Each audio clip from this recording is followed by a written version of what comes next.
Pandai mencari peluang merupakan salah satu strategi yang dilakukan oleh Murina dan Robby. Dengan mengetahui sebuah peluang, dapat menciptakan satu bisnis yang dapat diminati oleh para calon pembeli. Dari keempat lini bisnis yang Anda jalani, bisnis mana yang terlebih dahulu? Untuk yang awal itu Momo Plus Yang dulu, Kak. ngomong, yang minuman kekinian. Yang minuman kekinian, gitu. Dari minuman kekinian, nah dari kita juga kayaknya kita pengen juga nih nyiptain yang bisnis tapi bermanfaat gitu, maksudnya yang jenjang karirnya gitu.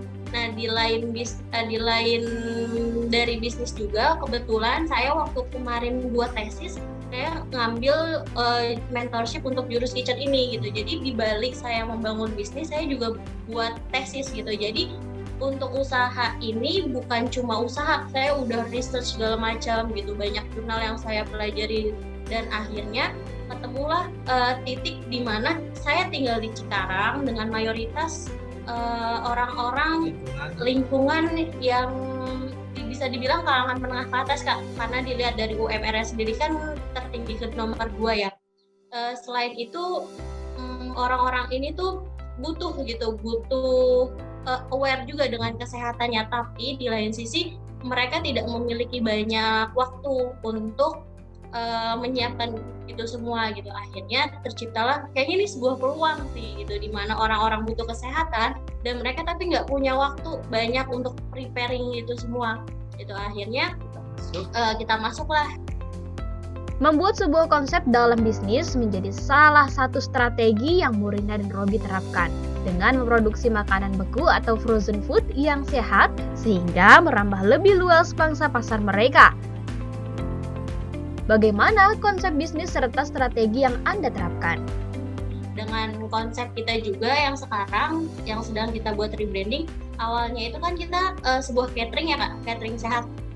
Sama halnya seperti Hadi Kitchen kalau Kakak tahu, Green Spoon segala macam. Nah, setelah dari tesis saya, masuklah pandemi COVID nih. Nah, setelah pandemi COVID itu, jujur kita sempat close dulu karena keterbatasan waktu saya yang harus tinggal di rumah gitu, sedangkan home industrinya kita ada di Cikarang. Akhirnya kita sambil mikir gimana caranya bisnis ini tetap jalan. Akhirnya kita buatlah konsep baru dengan konsep yang sesuai dengan kondisi pandemi, yaitu adalah frozen food gitu. Jadi frozen food prep meal, tapi tetap dengan yang sehat gitu, karena kebanyakan ya orang-orang yang bikin frozen food ini tuh makanan-makanan praktis yang banyak mengandung macam segala macam. Terus kita masuknya, kenapa nggak kita buat juga nih dengan konsep healthy food, orang-orang jadi lebih mudah untuk makan sehat,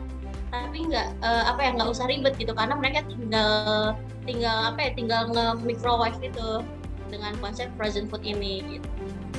Datangnya pandemi yang menimpa di seluruh dunia berpengaruh pula pada bisnis yang dijalani oleh Murina dan Robby. Mereka pun terpaksa mengurangi beberapa aktivitas di beberapa lini bisnisnya tersebut.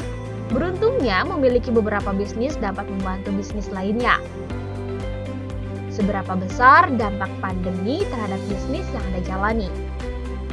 Nah, jadi masing-masing bisnis itu ada perbedaan, ya kan? Ada perbedaan. Untuk awal-awal di minuman, untuk di kategori minum kekinian ini, di Momo Plus ini, untuk awal-awal itu memang ngaruh banget, karena memang kan dari keterbatasan jam buka dan tutupnya itu kan memang dibatasi dari pemerintah ya kan, harus ada kemarin waktu awal-awal sampai jam 8 malam, sedangkan jam 8 malam ini itu waktu-waktu yang memang lagi ramai untuk sales itu luar biasa gitu kan, lagi rame-ramenya, dan kita dipaksa untuk tutup. Nah, tapi di sisi lain untuk bisnis lain gitu kan, nah naik gitu kan, makanya seperti jurus kitchen, makanya ya kita jadi nggak balance gitu loh kayak gitu. Makanya ada plus minusnya tersendiri di masing-masing kategori usaha saya ini. Seperti itu.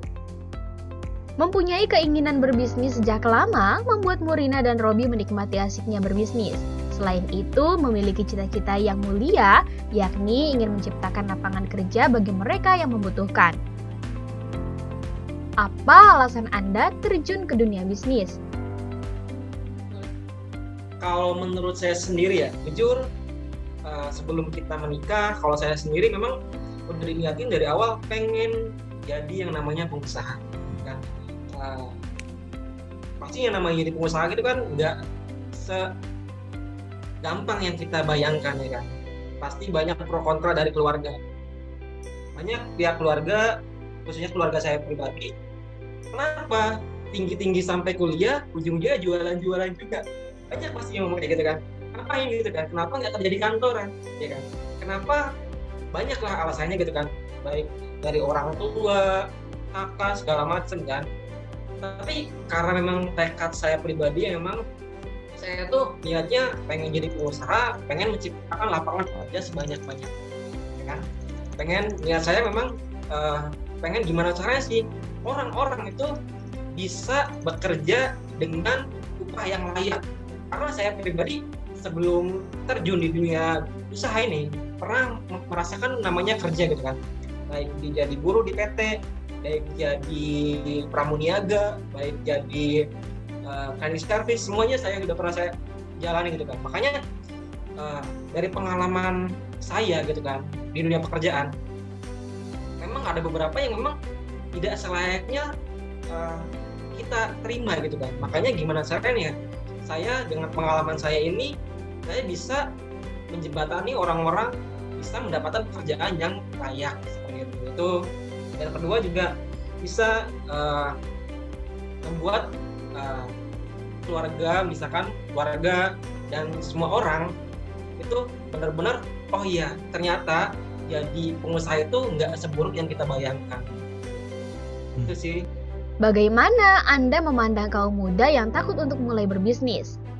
Untuk persaingan bisnis ya Kak, yang saya tadi bilang gitu, banyak orang yang mulai berbisnis karena mungkin pertama dari tuntutan, mereka udah pusing cari kerja nggak keterima segala macam, akhirnya mereka buka bisnis gitu.